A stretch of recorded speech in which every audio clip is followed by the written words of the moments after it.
એક ભાઈ હતા, બહુ મોટા રઈસ, ખૂબ કમાણી કરે, 24 કલાક ધંધાના જ વિચારો. કોકે કીધું થોડો ભાઈ થોડો સત્સંગ કરો. અરે સત્સંગમાં હું કરવાનું, આ જાઓ જ લાલી જુઓ, મેં મારા બાહુબળે ઊભી કરેલી છે, તમે બધા તાળીઓ પાડી પડીને છૂટા પડી જાવ. હું હવે તમારા સત્સંગીઓ અમુક તો સાવ ગરીબ, સાવ દરિદ્ર છે, ખાવાના સાસા છે. મહેનત કરો, પૈસા કમાઓ, મોજ કરો, સત્સંગ શું કરવાનો? તો પેલા નિમંત્રણ આપવા ગયા ને, એ બહુ ડાયા હતા. એને એમ કે ચલો એક થોડા લાગમાં આવે ને શેઠજી ત્યારે વાત. તો શેઠજી વૃદ્ધ થયા અને ડોક્ટરે કહી દીધું કે શેઠ તમારી પાસે હવે 2 મહિના છે, પછી તમારે લાંબી યાત્રા ઉપર જવાનું છે. તે પેલા સત્સંગી ભાઈ હતા ને ગયા અને કે શેઠજી તમે મને સાંભળ્યું છે કે તમે ભગવાનના ધામમાં સ્વર્ગમાં જવાના છો? કે હા, બસ ડોક્ટરે 2 મહિનાની આપી છે મોહલત, 2 મહિનામાં તમારે જવાનું છે. તો કે શેઠજી એક કામ કરજો ને. શું? કે મારા પપ્પાને છે ને ત્યાં શર્ટનું બટન તૂટી ગયું છે, એમનો સમાચાર આવ્યા હતા સ્વર્ગમાંથી. શર્ટનું બટન તૂટી ગયું છે, સાંધવું છે. તો કે દોરો ને બધું તો છે પણ સોય નથી ત્યાં. તે આ સોય લેતા જશો ત્યાં? આ સોય ત્યાં મારા પપ્પાને આપજો એટલે બટન ટાંકી લે. હા લેતો જઈશ ને, એમાં શું મોટી વાત છે, આ મૂકતા જાઓ અહીંયા.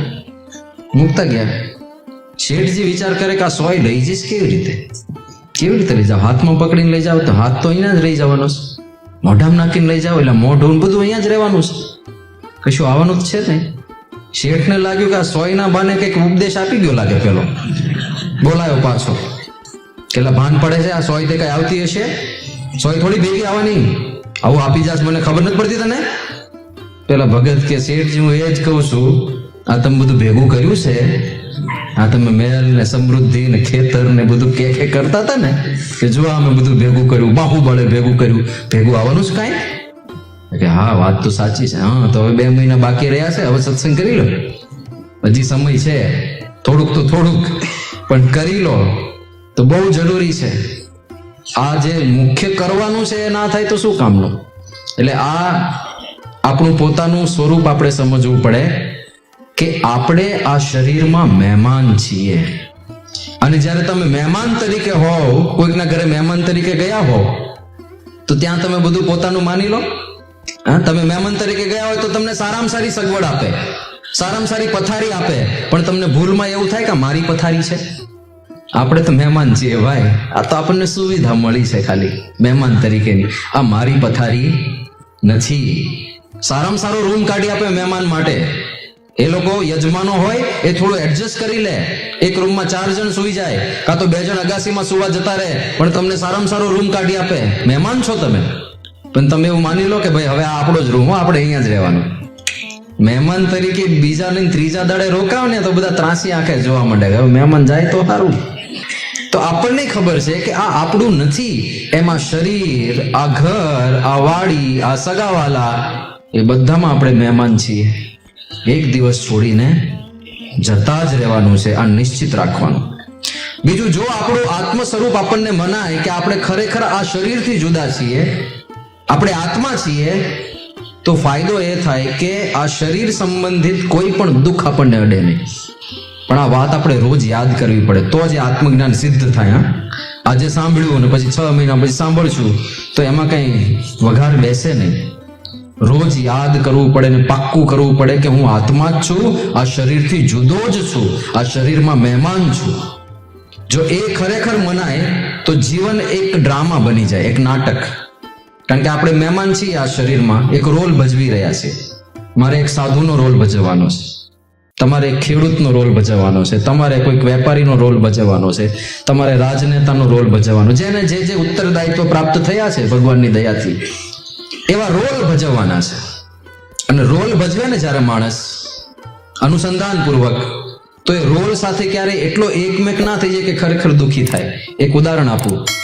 દાખલા તરીકે અહીંયા નાટક ભજવાતું હોય અને નાટકમાં એક માણસ ટીપુ સુલતાન બન્યો છે, રાજા મોટા થઈ ગયા ને, અને ટીપુ સુલતાનની સ્ટેજ ઉપર એન્ટ્રી થાય હાથી ઉપર બેસીને, અને ચારે બાજુ સૈનિકો ચામર ઢોળતા હોય, ઝંડા લહેરાવતા હોય, એમને પંખો નાખતા હોય, જય જયકાર કરતા હોય, છડીઓ બોલાતી હોય કે સોને કી છડી, રૂપે કી મશાલ, જરિયાન કે જાના, મોતીન કી માળા, મહારાજા દિરાજ ટીપુ સુલતાન ને ઘણી ખમ્મા બધું બોલાતું હોય. તો પેલો હાથી ઉપર જે ટીપુ સુલતાન બનીને બેઠો હોય કલાકાર, એને એવું થઈ જાય કે આપણા વખાણ થાય છે. હા, જુઓ આપણો રૂઆબ તો જુઓ, એવું લાગે એને ખબર છે કે આ નાટક છે. બાકી આ જે જયનાથ બોલાવે છે ને એની પાસેથી જ નાટક પૂરું થાય, પછી મારે ઉધાર બીડી લેવાની છે. એને ક્યારેય એવું નહીં મના જાય કે હું રાજા છું. એ નાટક છે અને એ બધા પોતપોતાના ડાયલોગ બોલી રહ્યા છે. એને ખબર છે હું ટીપુ સુલતાન નથી, હું સાધારણ કલાકાર છું અને આ નાટક કરવાના મને 500 રૂપિયા મળવાના છે. એ જ નાટકની અંદર દાખલા તરીકે ટીપુ સુલતાનના ધર્મપત્ની મૃત્યુ પામ્યા એવો પ્લોટ હોય અને ટીપુ સુલતાનને ડાયલોગ આપ્યા હોય, તમારા આવા ડાયલોગ બોલવાના, અને બોલશે અને એકદમ રડમસ અવાજે બોલશે કે પ્રિય તારા વગર તો એક એક ક્ષણ મને એક દિવસ જેવી લાગશે. તું જ મારો દિવસ હતી ને તું જ મારી રાત્રિ હતી ને તારાથી જ મારો જીવનનો બધો વ્યવહાર ચાલતો હતો ને તારા વિયોગમાં તો હવે મારું જીવન નરક બની જશે. આવા બધા ડાયલોગ બોલશે પણ એના અંતરમાં દુઃખ હશે, લેશ માત્ર નહીં. એને ખબર છે પેલા કે એક તો આ મારી ધર્મપત્ની જ નથી, એ નાટક જ કરે છે. આપણે બધા નાટક જ કરીએ છીએ. એને ખબર છે કે આ એક તો મારી ધર્મપત્ની જ નથી, બીજું એ મરી નથી, પડી છે એમને એક્ટિંગ કરે છે મરવાની, કારણ કે કોઈ મરતું નથી, બધા અજરા મરશે. અને ત્રીજું એને મારી જેમ 500 રૂપિયા જ મળવાના છે. દુઃખ નહીં થાય કારણ કે ખબર છે કે બધા નાટક કરી રહ્યા છે, બધા ક્યાંકથી આવ્યા છે. તો એ જ્ઞાન બહુ અગત્યનું છે. એ જ નાટકની અંદર દાખલા તરીકે ટીપુ સુલતાનને એવું કહેવામાં આવે કે ભાઈ ડ્રામા એવો છે, પ્લોટ એવો છે કે 4-5 તમારા રાજ્યના નગરજનો આવે છે અને તમને ભયંકર ગાળો આપે છે. નાટકમાં ભયંકર ગાળો આપે છે, ભારે ભારે. ગાળોમાં કઈ વજન હોય છે કે 2 મણની, 4 મણની, 5 મણની, 20 મણની, મણની, એવા કઈક વજન હોતા હશે, ખબર નહીં.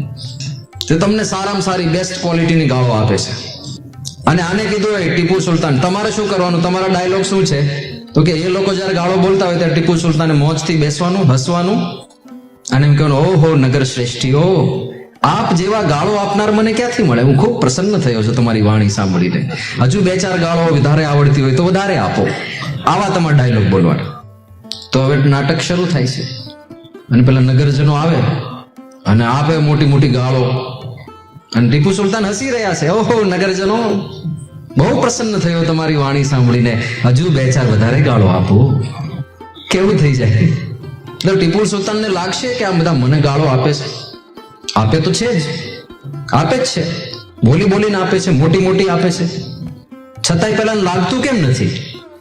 એને ખબર છે કે એ લોકો એના ડાયલોગ બોલે છે, મારે મારા ડાયલોગ બોલવાના છે. એમ જીવનમાં પણ જો નાટક મનાય ને કે આપણે એક રોલ ભજવી રહ્યા છીએ અને કોક ગાળો આપી જશે, સમજવાનું એ એના ડાયલોગ બોલે છે, મારે મારા ડાયલોગ બોલવાના છે. કોઈ વસ્તુ અડે નહીં. પણ આ વાત રોજ યાદ કરવી પડે તો જ ટાણે સૂઝ છે. હા,